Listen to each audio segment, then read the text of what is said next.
Ada orang aneh yang berjalan di langit. Dia memegang palang keseimbangan, berjalan di atas tali, melihat ke bawah, dari ketinggian beberapa meter dari atas tanah. Tidak takut. Penonton terpaku. Kawatnya terus bergetar. Tetapi orang ini tidak punya perlindungan. Lebih gila lagi, dia setengah jalan, berhenti, dan duduk di atas tali. Kurang nyaman untuk duduk. Dia harus berbaring. Satu kaki terangkat. Apakah Anda akan mengatakan dia akan jatuh? Ini adalah film Berjalan di Atas Awan, dengan cerita yang dimodifikasi. Ia awalnya hanya pemain akrobat. Saat ini, dia belajar dari koran. New York ingin membangun 2 menara kembar tertinggi di dunia.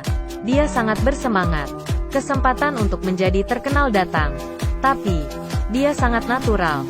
Teknologinya sama sekali tidak profesional. Hanya tali yang diikat. Dia jatuh telentang. Untuk ini, dia menemui seorang master. Belajar bagaimana berjalan di tali. Cara mengikat simpul. Tapi teknologi mudah didapat, dan mental sulit didapatkan. Terakhir kali sampai di garis finish, Philip tidak bisa menahannya, terus bergoyang. Hampir jatuh. Hari ini dia tampil di Danau Zhejiang. Mulai berjalan pelan-pelan. Di bawahnya ada nelayan yang berkata dia tidak bisa. Sedikit bergetar. Berangsur-angsur tidak stabil. Dan akhirnya jatuh. Dia tidak percaya diri. Hari-hari ketika dia harus berjalan di atas tali menara kembar. Masih 3 bulan. Tapi orang ini punya solusi gila. Dalam simulasi yang ia buat, memutuskan untuk datang langsung. Malam itu, dia menyelinap. Ikat tali pancing ke pilar lain. Di sisi lain menara, ikat tali dengan alat pancing. Tali tebal untuk mengikat baja. Berhasil menyiapkan baja. Keesokan pagi, ia muncul. Tanpa perlindungan apapun. Lapangan bawah penuh dengan orang. Semua orang bersorak untuknya. Filipe yang gagal. Paksa semua orang putus asa. Mencoba menyempurnakan kinerja. Meskipun ditangkap polisi karena melanggar hukum. Tapi ini membuatnya sangat percaya diri. Pada saat yang sama, kabar baik lainnya datang.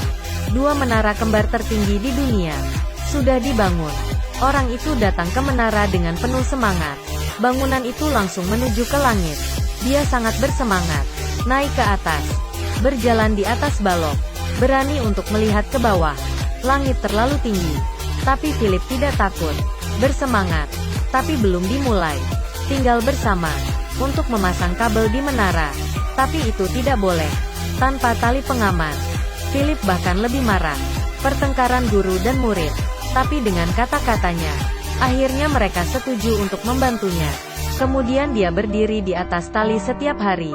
Biarkan pacarnya gemetar di ujung sana. Latihan keseimbangan. Pendamping membuat 7 busur dan anak panah super. Bisa menembak jauh. Ikat kabel di menara. Tidak hanya itu. Philip berpura-pura menjadi identitas yang berbeda setiap hari. Amati struktur menara kembar. Supervisor untuk sementara waktu. Untuk sementara itu akan menjadi karyawan. Seorang wartawan. Mengambil kesempatan untuk wawancara. Memecahkan jarak antara 2 menara kembar. Naik lift bolak-balik ratusan kali. Dia semakin percaya diri. Tapi manusia tidak sempurna. Hari itu saat pemeriksaan. Kakinya tertusuk jarum. Bahkan jalan kaki menjadi sulit. Philip tidak bisa berbuat banyak. Setiap hari berjalan dengan tongkat. Lanjut mengamati struktur bangunan. Dan beberapa bagian bangunan tidak dapat diakses. Perlu cara lain. Hanya ini. Philip bertemu dengan penggemarnya ketika berada di lift.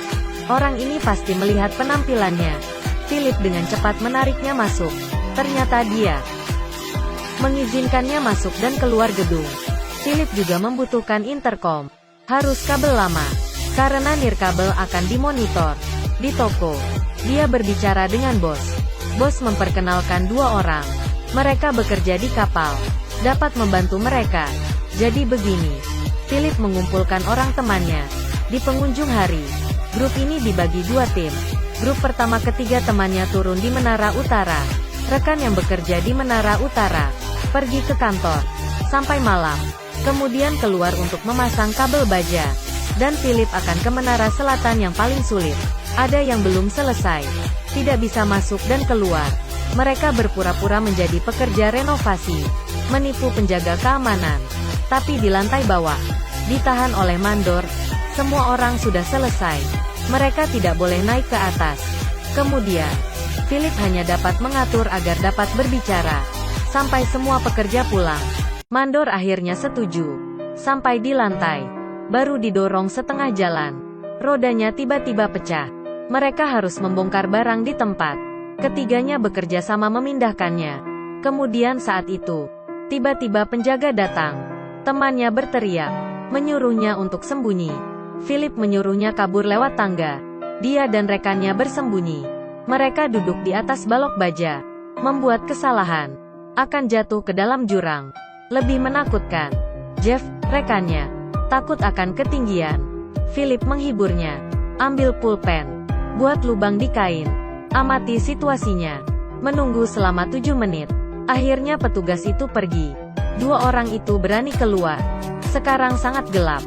Keduanya berjalan ke atas gedung. Philip melihat temannya. Lebih dari postur yang ditentukan. Beri tanda pada rekannya untuk menembak. Tapi saat kritis, panah itu keluar jalur. Tersangkut di balok. Tidak ada cara. Diri sendiri harus mengambilnya. Dia mulai merangkak. Pada saat panah akan jatuh, dia menariknya. Melalui panah ini, Philip berhasil mendapatkan intercom. Terhubung dengan rekannya. Kemudian mulai memasang tali. Tiba-tiba, secara tidak sengaja, tali baja itu jatuh. Gravitasi yang kuat menarik keduanya. Melihat talinya jatuh dengan cepat, Philip dengan cepat mengunci kepala kabel. Saat ini, pegang talinya. Hanya beberapa jam sebelum fajar, Philip agak cemas. Gerakannya semakin cepat. Saat kabel dipasang, matahari sudah terbit. Siapa yang tahu, di gedung seberang akan ada yang menyeberang. Dia tersendak. Dia tidak ingin masuk penjara. Philip terlambat untuk berpikir. Setelah dia memperbaiki kabel utama, pergi memperbaiki kabel tambahan. Tidak bisa melakukannya sendiri. Jadi dia membawa Jeff yang takut ketinggian. Jeff bergerak perlahan. Philip bergerak ke sisi lain untuk memperbaiki. Keduanya berada di atas ketinggian ratusan meter. Hanya tali kawat tanpa keamanan. Semuanya sudah siap. Dia siap memulai. Dia menginjak kaki lebih dulu. Ambil keseimbangan. Dia mengambil langkah pertama. Langkah kedua. Langkahnya sangat lambat. Tanpa tali pengaman. Setelah tidak seimbang, ia akan gagal. Tapi Philip sangat tenang. Dia merasa ringan. Hanya ada kabel tipis di bawah kakinya. Segera dia berjalan setengah jalan. Rekannya tidak bisa membantu, hanya memberi semangat. Di lantai bawah penuh dengan orang yang ingin melihat. Philip tiba dengan selamat di menara utara. Dia berhasil. Tapi yang aneh adalah, tidak ada kegirangan di wajah Philip. Kemudian dia melakukan aksi lain yang membuat heboh dunia. Dia berjalan kembali. Kali ini dia berjalan dengan cepat dan tenang. Es lebih besar dari pergi ke tengah. Penampilannya baru saja dimulai. Dia perlahan menggerakkan kakinya ke belakang. Berlutut lagi. Ini adalah salamnya. Penghargaan untuk menara kembar. Penghargaan untuk seluruh New York. Dia berdiri lagi. Lanjut ke menara utara. Tapi 2 petugas polisi datang. Mereka menangkap rekan Philip. Meneriakinya untuk kembali. Saat ini, Philip tiba-tiba menaikkan palang. Belok lagi. Mulai berjalan pergi. Dia tak ingin mengakhiri pertunjukan. Kemudian, ia melihat banyak penonton di bawah. Dia meletakkan palang keseimbangan. Berlutut. Lihat ke bawah. Tangan terbuka. Memberikan salam untuk penonton. Saat itu di menara selatan, polisi datang. Tapi Philip tidak panik. Dia tetap berjalan.